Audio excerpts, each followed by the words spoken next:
मन और उसका निग्रह। Written bye Swami Vivekananda.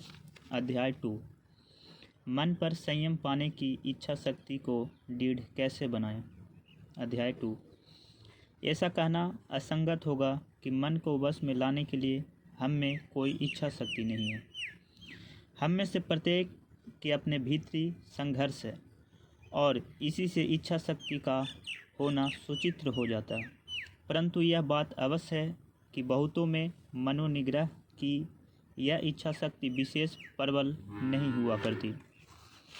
जब तक हम इंद्रिय सुखों की प्राप्ति के जीवन के प्रमुख प्रयोजनों में गिना करते हैं और जब तक हम विचार पूर्वक उसका सर्वथा त्याग नहीं कर देते, तब तक मन को वश में करने का संकल्प सबल नहीं हो सकता।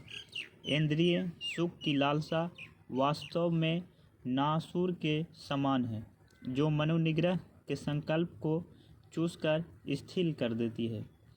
इसका यो उदाहरण ले लें। यदि तुम्हारा नौकर जानता है कि तुम अवैध मादक द्रव्यों के लिए उसी पर निर्भर हो और यदि तुम दोनों एक साथ मिलकर उनका सेवन करते हो, तो तुम उस नौकर को अपने वश में नहीं रख सकते। मन के साथ भी ऐसा ही है।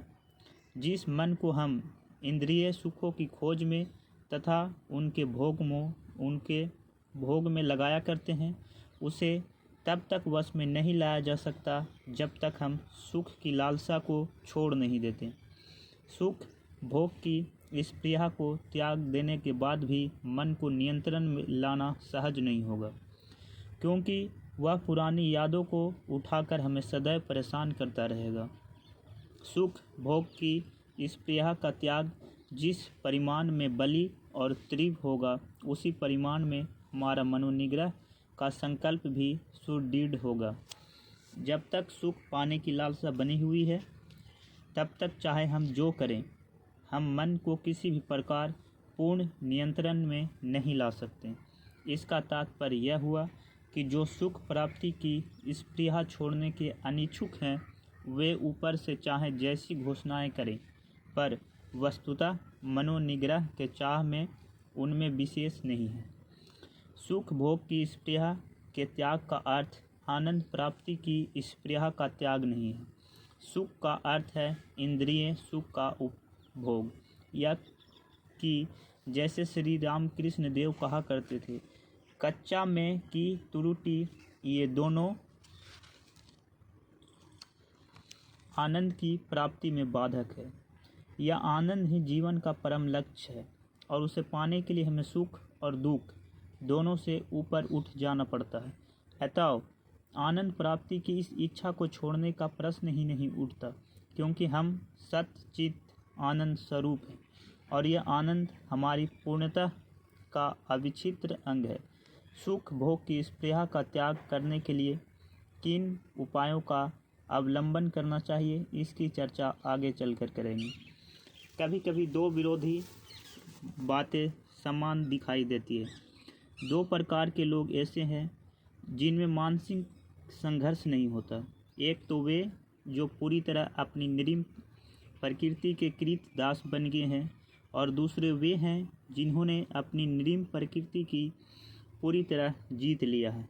शेष सभी के भीतर किसी न किसी परिमाण में संघर्ष हुआ करते हैं। ये संघर्ष मन संयम के अपर्याप्त अथवा असफल प्रयत्नों के फलस्वरूप उपजा करते हैं।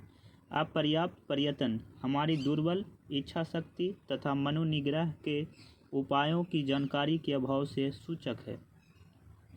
सबसे महत्वपूर्ण बात है इच्छा शक्ति को इतना सुदृढ़ बनाना कि यदि हम बार बार असफल हो जाएं, तो भी हम निराश ना हों, बल्कि इसके विपरीत मन संयम की हर असफलता हम में नवीन उत्साह भर दे तथा मनोनिग्रह में हमें पूर्ण नियुक्त कर दे। अब प्रश्न यह है कि मन को वश में लाने की इस इच्छा शक्ति को सुदृढ़ कैसे बनाया जाए। इच्छा शक्ति को जो बातें दुर्बल बना देती है, उन्हें दूर करना होगा और उनके स्थान पर अनुकूल तत्वों के उपस्थित कर उसमें शक्ति संचार करना होगा।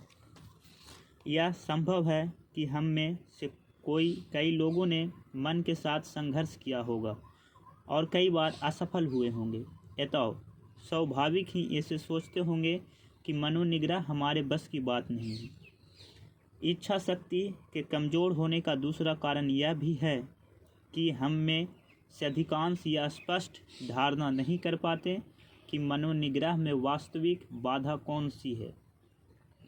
यदि कर पाते तो जिजीविषा की सहज वृत्ति ने ही मन को वश में लाने की हमारी इच्छा शक्ति को बलि बना दिया होता।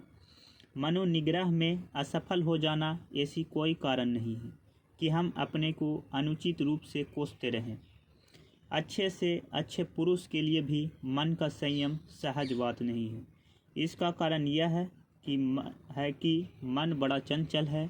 गीता में श्री कृष्ण कहते हैं, हे कौन्तेय, अभ्यासशील बुद्धिमान पुरुष के भी मन को यह उद्दंड इंद्रियां बलपूर्वक हर लेती है। जैसे वायु जल में नाव को हर लेती है, वैसे ही इंद्रिय के पीछे पीछे चलने वाला मन पुरुष के विवेक का हरण कर लेता है।